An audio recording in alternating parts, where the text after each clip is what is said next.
മിശിഹായിൽ പ്രിയമുള്ള സഹോദരി സഹോദരന്മാരെ, പ്രിയമക്കൾ, ഈ പ്രഭാതത്തിൽ യൂദാസ് 1:16 ലെറ്റർ ടു ജൂഡ് ചാപ്റ്റർ 1:16 അവർ പിറുപിറുക്കുന്നവരും അസംതൃപ്തരും തങ്ങളുടെ ദുരാശകൾക്കൊത്ത വിധം നടക്കുന്നവരും വമ്പ് പറയുന്നവരും കാര്യസാധ്യത്തിനു വേണ്ടി മുഖസ്തുതി പറയുന്നവരും ആണ്.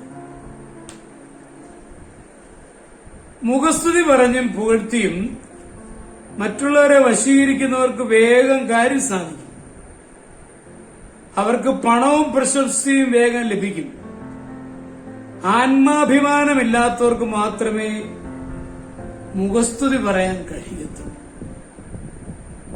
അപ്രകാരം മുഖസ്തുതി പറഞ്ഞ് പണം സമ്പാദിച്ച ശേഷം അവരഹങ്കരിക്കാൻ തുടങ്ങും. സഹായിച്ചവരെ പോലും അവർ അവഗണിക്കും.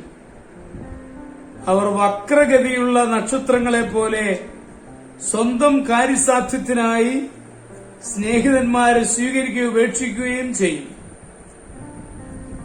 അവരുടെ മേൽ ദൈവത്തിന്റെ ന്യായവിധി ഉണ്ടാകും.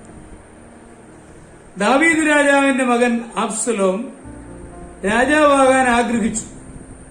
അതിനാൽ പ്രജകളെ സ്തുതിച്ചും അഭിനയ വാക്കുകൾ പറഞ്ഞും തന്റെ പക്ഷത്തു ചേർത്ത് ദാവീദിനെ നിഷ്കാസനം ചെയ്യുകയും കൊട്ടാരത്തിൽ നിന്ന് ഇറക്കി വിടുകയും ചെയ്തു. പക്ഷേ അധികാല അബ്സലോമിന് ഭരിക്കുവാൻ സാധിച്ചില്ല. അവസാന യുദ്ധത്തിൽ അബ്സലോമിനെ വധിച്ചു. അബ്സലോമിന്റെ ജഡം മരക്കൊമ്പിൽ തൂങ്ങിക്കിടക്കുന്ന കാഴ്ചയാണ് അവസാനം കാണുന്നത്. അബ്സലോം മുഖസ്തുതി കൊണ്ട് തൽക്കാലം വിജയിച്ചു. പക്ഷേ അന്ത്യം ഭയാനകമായി. മുഖസ്തുതി പ്രയോഗിച്ച് കാര്യം സാധിക്കുന്ന അഹങ്കാരി നാശത്തിലേക്കാണ് നീങ്ങുന്നത്.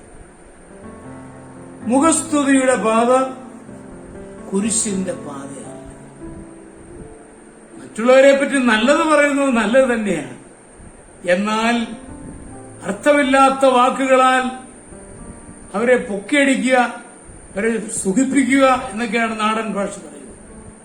അങ്ങനെ യാഥാർത്ഥ്യമല്ലാത്തത് എടുത്തു പറഞ്ഞ് അവരെ ഉയർത്തി കാണിക്കുന്നത് നന്മയല്ല. അത് സത്യസന്ധതയ്ക്ക് ചേർന്നതല്ല. അത് ഈശോ ആഗ്രഹിക്കുന്നില്ല. അങ്ങനെയൊരു സ്വഭാവം എന്റെ ജീവിതത്തിലുണ്ടെങ്കിൽ അത് ഉപേക്ഷിക്കുവാനുള്ള ഹൃദയ തീരുമാനം ഈ പ്രഭാതത്തിൽ നമുക്കെടുക്കാം. നമ്മുടെ കർത്താവ് ഈശോ മിശിഹായുടെ കൃപയും പിതാവായ ദൈവത്തിന്റെ സ്നേഹവും പരിശുദ്ധാത്മാവിന്റെ സഹവാസവും പരിശുദ്ധ അമ്മയുടെ മധ്യസ്ഥതയും നിങ്ങളെല്ലാവരോടും കൂടി ധാരാളമായിട്ടുണ്ടായിരിക്കും.